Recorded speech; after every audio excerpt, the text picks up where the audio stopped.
Hello again from the New York City Auto Show, New York International Auto Show, friends. We're going to do something really guerrilla here.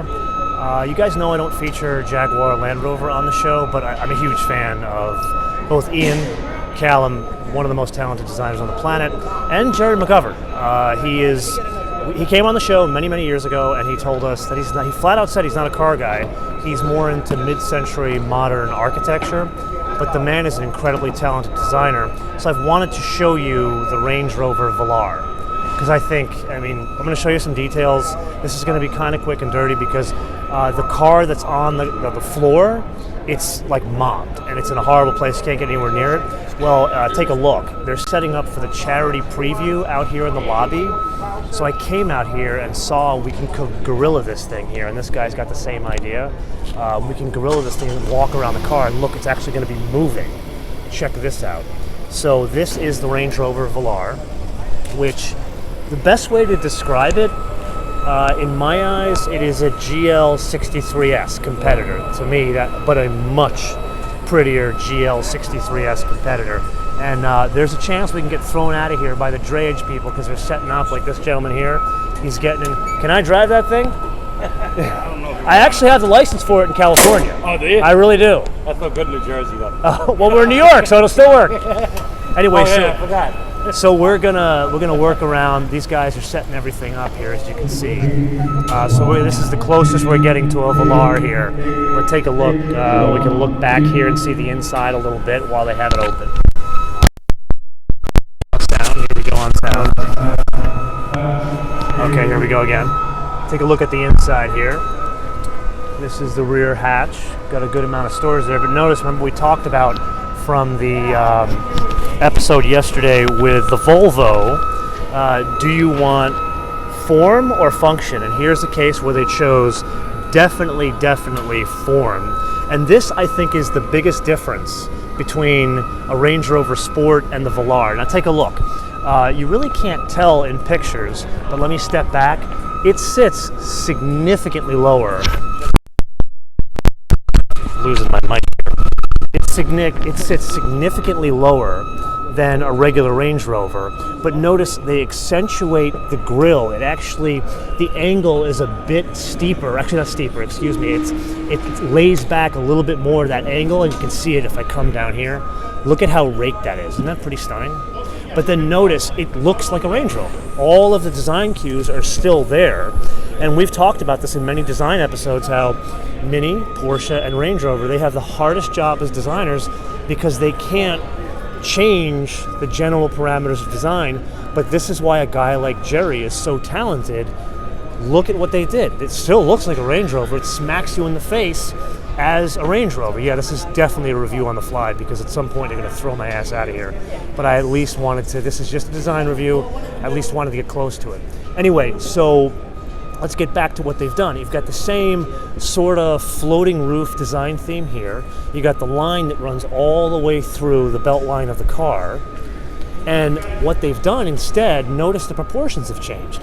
Look at the height from, let me put this on here. Look at the height from the belt line here to the top of the roof as a proportion of from the belt line to the bottom of the car. In other Range Rovers, like you look at a regular Range Rover, it's almost 50-50. Like this, the height here to here looks like it's the same as here to here. Granted, it isn't the same, but it looks the same. But now let's go back to it and notice it looks sinister because there's so much body as opposed to daylight opening. That's why this thing looks so awesome. But then to me, the reason, again, you guys have got to see this in person as opposed to in pictures, because the biggest difference, again, I'm losing the mic. We're having a hard time with this mic today. Sorry for this review on the fly here. I'm trying to make this happen. Anyway, so look at this D-pillar. Notice A, it's raked like the Volvo, but B, there's only... Have you guys ever seen a Talbot Lago Porto Coupe? Bob Lutz talked about it on the show many years ago. It is probably one of the most curvaceous French designs in the world, and when you think of a French car, you think of a Porto Coupe. Well, this D pillar to me looks like it's a modern interpretation of a Talbot logo Porto Coupe, but adapted to a Range Rover or an SUV. While he's got the door open, let's take a look at some of the design themes. Again, we're just gonna poke in on over your shoulder here. Is that okay? Yeah, you carry on. Thank you, man. I appreciate it. Yeah, this is the car on the show floor is like Pat's mobbed. Yeah. Yeah, so this is a great opportunity. So I'm just kind of gorilling it here. So it's the same design theme that you. Can I sit in it? Yeah. Oh, you're the man. What's your name? Gary? Thank you, man. MotoMan. Really appreciate it. Gary's the man. Okay, so let's sit in it. You guys have no idea how lucky we are. Okay, no one has been able to sit in this thing the entire show. So, once again, the theme is very similar to what you see in a Range Rover today. This looks like this infotainment screen, the top of the dash, as well as this raked angle here, all very similar to, oh, and Gary just put the lights on for us. All very similar to a current Range Rover, but notice a couple of big changes. Number one, I sit, like you can't really see my H point. H point is here, hip point here. But notice where my shoulder, actually let me turn this around. Notice where my shoulder is and where the door top comes in. I sit lower in this vehicle. And then take a look at some of the textures. So there's like a herringbone texture here. It's not leather, it's leather here, but they've got this suede here and then the herringbone here. I love the texture, and they've got the herringbone repeated on the headrests. This is very, very British, man. Like, this is, you guys know I'm screwed up on British cars. I love this. Anyway, Gary, you want to get back in? Yes, please. Okay, Gary, thank you so much. Gary the man, even though you say you're Phil, but yeah. Thank you so much, guys. Appreciate it. And then we got the big, what are those, 22s? 22s, yeah. 22s, wow. Is it the same running gear as a Sport? No, No. modified. Modified, I like that. Okay, we'll take that. And then you've got the pop-out door handles here. This is awesome. Again, you guys have no idea how lucky we're getting this close and able to get in the car. Look at that thing, man. That thing is, oh, we're gonna get a little bit of the engine. Okay, we have literally got super lucky. I'm gonna hang out here for a little bit. Yeah, normally I don't do these gorilla things on the fly like this, but this is, I think we're going to hit the jackpot here. So give me a second. Okay, I'm gonna turn it around. Gary's gonna open the hood, hold on a minute. Looks like an engine. So a supercharged, so this is basically the engine that we've seen in the Range Rovers. They're calling this a concept car. Gary, would you call this a concept car? Would you call this a concept car? Concept. No, this is a real thing. It's a real thing. So this is the real thing. Okay. Here, one of them is the Okay. this angle, and one So Gary has confirmed to us this is a real car.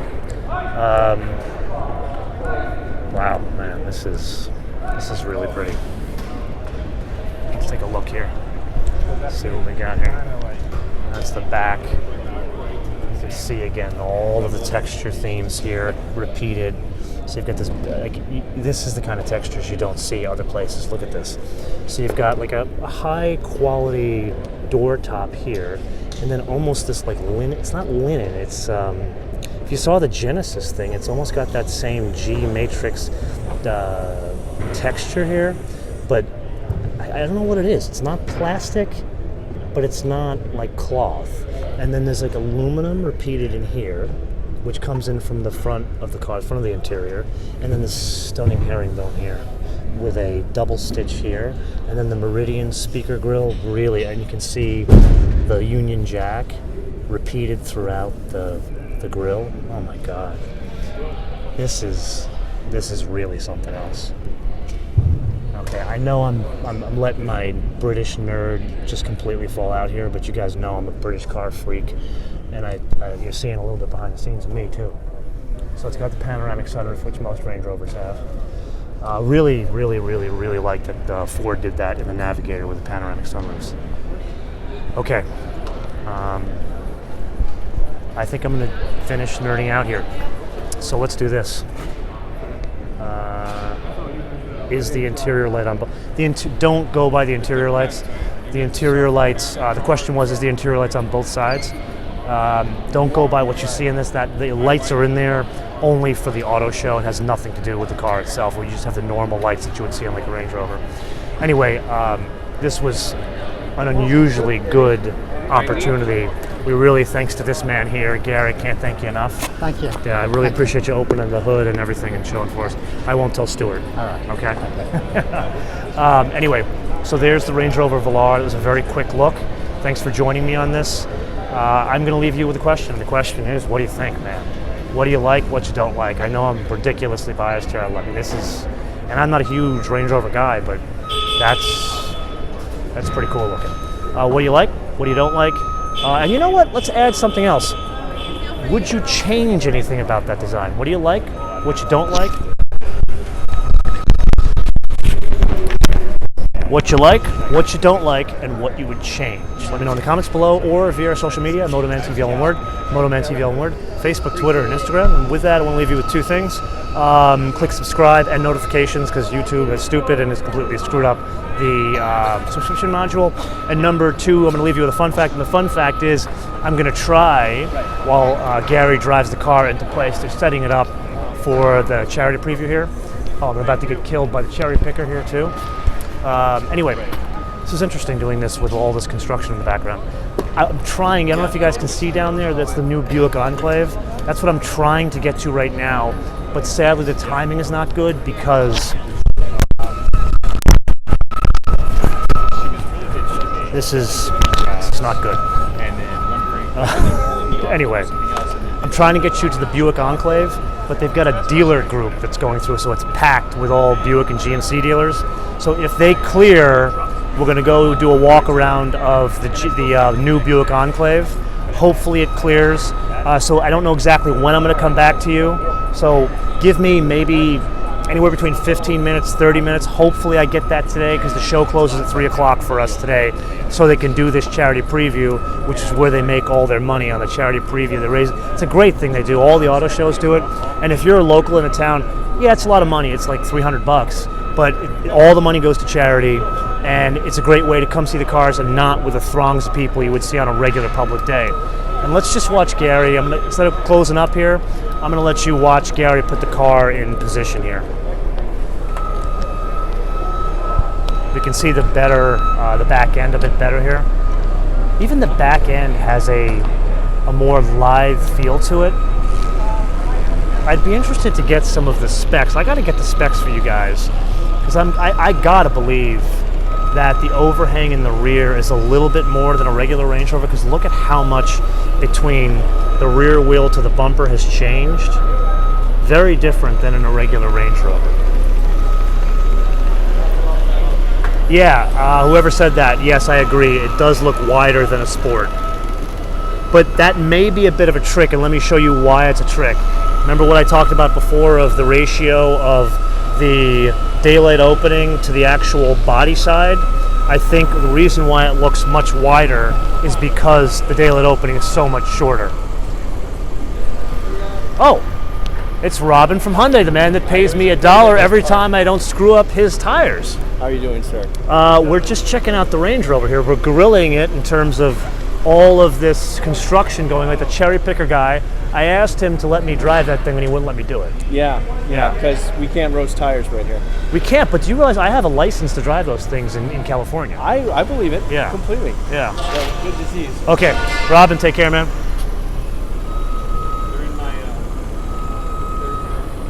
It's pretty cool, guys, isn't it? Let's go around to the other side. I want to show you the back end again.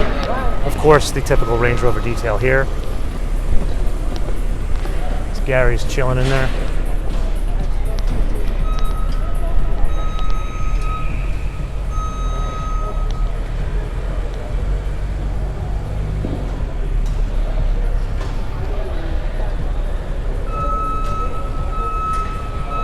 Wow, man. Again, I know I'm nerding out on British design, but that's really... Now, I want to bring up something about the Range Rover, the Navigator episode yesterday. That was a bit of a lesson for me. Number one, I had no idea how many Navigator fanboys there are out there.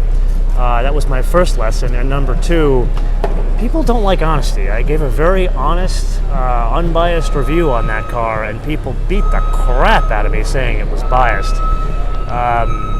Very strange, but I want to point something out. Look at this. Look at the design language of that, and look at the new Navigator, and look at how they look very similar in terms of the general, look at the way it's set up between the shape of the, not really the shape, but the way in which the daylight opening works with the body side and where the lines are. Very similar design languages in the Navigator, which is to say a good thing, people. He's going upstairs. Biased. People take yourself too seriously sometimes. Wow, that is pretty. Okay, guys, I'm going to give you one more walk around here, and hopefully the people at Buick will open up and we can go check out the Enclave together. There may be geeking out on a Porsche later, who knows if we have time. But there's the Velar. And with that, I am going to say, bis später. And once again, let me know what you think, what you like, what you don't like, what you would change of the Range Rover Velar. Go over that, but we need some.